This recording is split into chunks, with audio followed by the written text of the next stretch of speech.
कथा सुन्ने सबै श्रोतागणहरूले चन्दन अक्षता फुल लिएर हात जोड्नु। अथः श्री स्वस्तानी व्रतकथा प्रारम्भ। यं ब्रह्मा वरुणेन्द्र रुद्रमरुद्रः स्तुतिवन्ति दिव्यैस्तवै वेदै साङ्गोपदो क्रमपनि गायन्ति यं सामगाः। ध्यानावस्थित तद्गतेन मनसा पश्यन्ति यं योगिनो यस्यान्तनं बिन्दुसुरासुरगणदेवाय तस्मै नमः। श्रीमञ्चन्दनचर्तितो तुजम्बलपुरा शुकलम्बरा मल्लिकाः मालालङ्कृतकुण्डला प्रविलसन्मुक्तावली शोभिता सर्वज्ञाननिदानपुस्तकधरा रुद्राक्षमालाकरा वाग्देवी वदनाममुञ्ज वसन्तु मे त्रैलोक्यमाता चिरं। मूकं करोति वाचलं पङ्गुं लगायन्ते गिरिं यत्कृतात्तहं वन्दे परमानन्दे माधवं।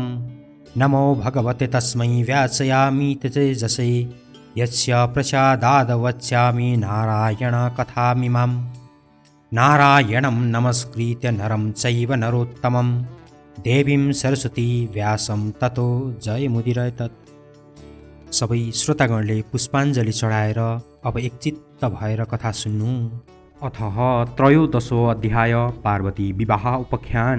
कुमार याज्ञ गर्नुहुन्छ, हे अगस्त्य मुनि। त्यसपछि पौष शुक्ल पूर्णिमाको दिन आयो र पार्वतीले विष्णुको उपदेश अनुसार सखी समेत भई हातखुट्टाको नङ काटी स्नान गरी पवित्र भई एक भक्त रही एक चित्त गरी नित्य मध्याह्न कालमा श्री महादेवको पूजा गर्न लागिन्। महिना दिन पुरा भयो र माघ शुक्ल पूर्णिमाको दिन सम्पूर्ण सामग्री तयार गरी श्री स्वस्तानी परमेश्वरीको विधिपूर्वक पूजा ध्यान जप र स्रोत पाठ गरिन्। देवराज इन्द्रले त्यो समाचार पाएर देवतासहित भने, हे देवता हो, अब पापिष्ट तारकासुरको नाश हुने समय आयो, किनकि हिमालय पर्वतकी पुत्री पार्वतीले महादेव स्वामी पाएपछि उनका गर्भबाट पुत्र जन्मनेछन्। तिनै कुमारले हाम्रो शत्रु तारकासुर दैत्यलाई मारिदिनेछन् अनि हामी अमरावती प्राप्त गरी राज्य सुखभोग गरौँला। फेरि महादेव सतीदेवी मर्नाले शोक गर्दै सम्पूर्ण पृथ्वी भ्रमण गरिसकेर उत्तरापन्तमा गई काम क्रोध लोभ मोह त्यागी सम्पूर्ण इन्द्रिय रोकी तिनै नेत्र बन्द गरी केवल परब्रह्ममा चित्त लगाएर ठूलो कष्टले तपस्या गरिरहेका छन्।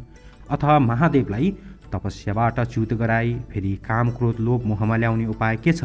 यति सुरराजले भनेको सुनि देवताहरूले भने, हे देवेन्द्र, त्यो काम गर्न कामदेव बाहेक अरू कसैले सक्दैनन्। अथः कामदेव गई महादेवको हृदयमा कामबाण प्रहार गरेर आउन्। यति देवताहरूको कथन सुनि देवेन्द्रले स्वीकार गरी कामदेवलाई डाक्न तुरुन्त वायुलाई पठाए। वायु पनि तत्काल गएर कामदेवलाई इन्द्रको आज्ञा सुनाई लिएर आए। अनि कामदेवले इन्द्रलाई मलाई के कामले डाक्नु भयो भनी सोधेपछि इन्द्रले भने, हे कामदेव, सतीदेवी मर्नाले महादेव उत्तरापन्तमा गई काम क्रोध लोभ मोह त्यागी सबै इन्द्रिय रोकेर परब्रह्ममा चित्त लगाई तपस्या गरिरहेका छन्। महादेव बिना यो संसारको रक्षा को गर्ला? अथः तिमी त्यहाँबाट गई महादेवलाई काम बाण हानी फेरि काम क्रोध लोभ मोहमा लगाऊ। यति सुरेन्द्रको आज्ञा भएको सुनि हुन्छ भनी आफ्नो पत्नी रति समेत भई उत्तरापन्तमा गए। हे अगस्त्य मुनि, कामदेव त्यहाँ पुगेर पहिले शिवलाई साष्टाङ्ग दण्डवत गरी सूर्यराजको आज्ञाले काम बाण कानसम्म खैँची मर्मस्थान ताकेर प्रहार गरे। अनि महादेवले थाहा पाएर क्रोधित भई सहसा आँखा उगारेर हेर्न साथ तिनै नेत्रबाट अग्निका ज्वाला निस्की कामदेवलाई भस्म पारिदियो।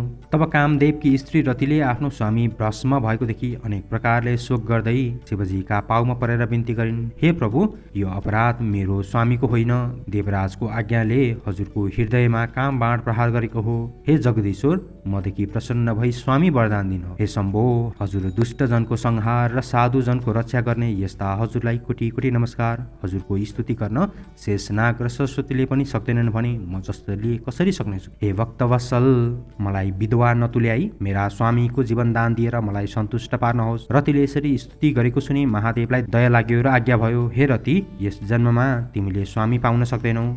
द्वापर युगको अन्त्यमा विष्णु भगवानले अवतार लिनेछन्। तिम्रो स्वामी तिनै कृष्णका पुत्र प्रदुप्त भएर जन्म लिनेछन् अनि तिमी दुवैको भेट होला।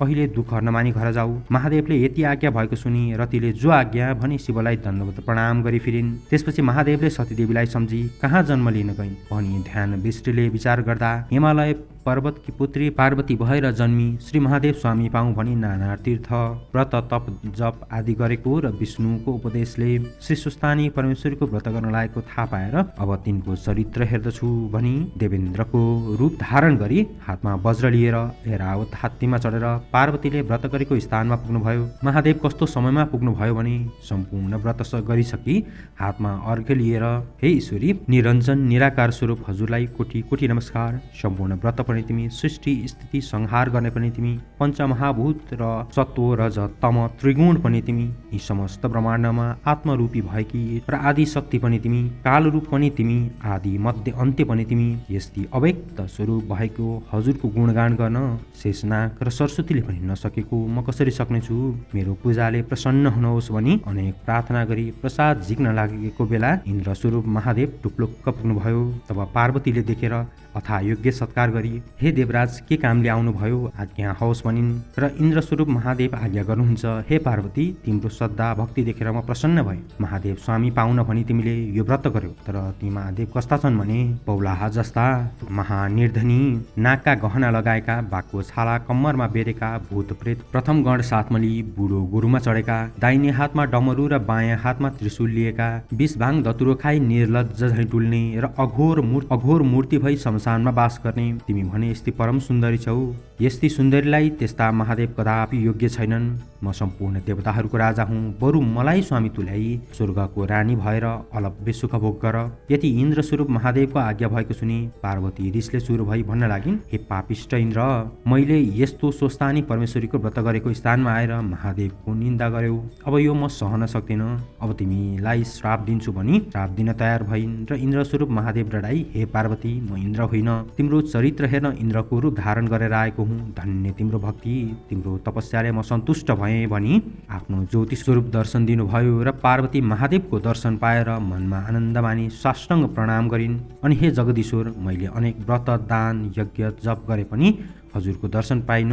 आज वैकुण्ठनाथ विष्णुको उपदेशले गरेको श्री स्वस्थानी परमेश्वरीको व्रत प्रभावले हजुरको दर्शन पाएँ। अब स्वस्थानी परमेश्वरीको प्रसाद दिन कन्यादान भएको छैन, कसो गरौँ भनी बिन्ती गरिन्। अनि महादेव प्रसन्न भई पार्वतीलाई कन्यादान लिन हिमालय पर्वतका घर जानुभयो। हिमालय पर्वतले महादेव आउनु भएको देखि आफ्नै पुत्री महादेव स्वामी पाउन लागि भनी बडो हर्ष मानी आफ्नो स्त्री मेनकासित भने, हे स्त्री हामी धन्य रहेछौँ। पार्वती कन्यादान लिन स्वयं महादेव आउनुभयो। अब कन्यादानको सामग्री तयार पार भनी हराए। अनि वशिष्ठ ऋषि आदि ऋषि ज्योतिषीहरूलाई डाकी लग्न विचार गरेर अक्षय तृतीयाको दिन लग्न ठहराई सम्पूर्ण देवता ऋषि यक्ष गन्धर्व किन्नर दैत्य नाग अप्सरा उपस्थित भई यज्ञमा बसे।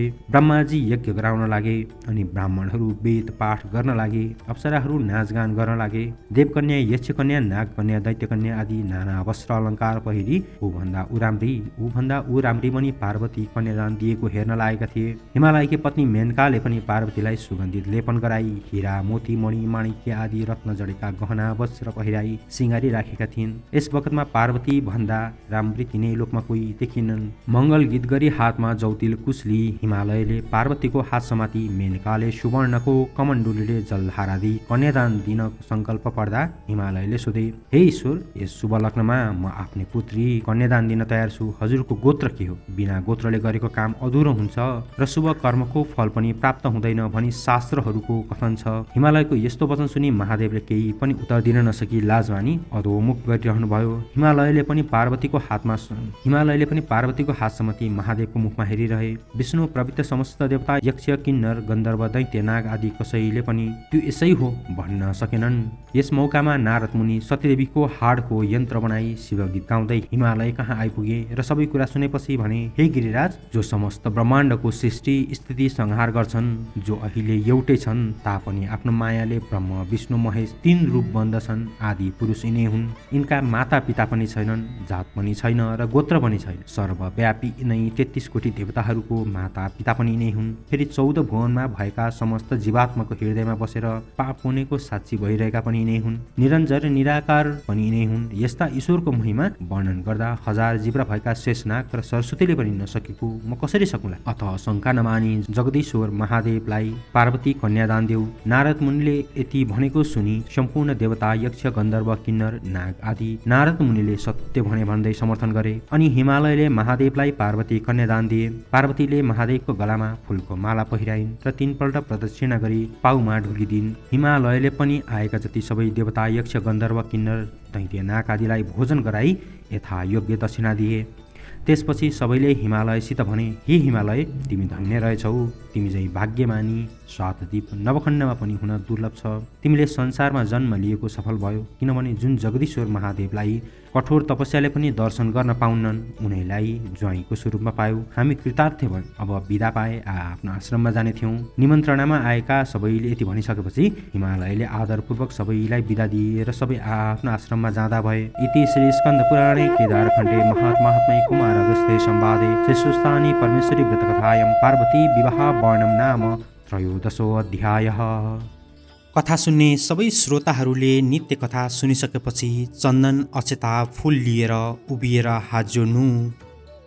उपनयन्तु मङ्गलवशकलः जगन्मलायः श्रीमान् दिनकिरण निवदित नवनली लीनदक्षिणी वीक्षणः कृष्ण काले वर्षन्तु पर्सन्य पृथिवी सत्यशालिनी देशोऽयं शुभरहितो ब्राह्मणः सन्तु निर्भया अपुत्रः पुत्रिणा सन्तु पुत्रिणा सन्तु पौत्रिणा निर्धना सदना सन्तु जीवन्तु शरदशरथं तत्रैव गङ्गा यमुना च तत्र गोदावरी सिन्धु सरस्वती च तीर्थानि सर्वाणि वसन्ति यत्र यत्राच्युतधारकथा प्रसङ्गः या कुन्देन्तु तुषारहारधवलाय शुक्रवृक्षवृता या वीणावरदण्डमल्लिकाकरा या श्वेतपद्मासना या ब्रह्माच्युतशङ्करप्रभृति वीरदेवैः सदा वन्दितः सामान् पातु सरस्वती भगवती निषेज्याडपः कायेन वाचा मनसि दैर्वद्बुद्ध्यात्मना प्रकृतिस्वभावात्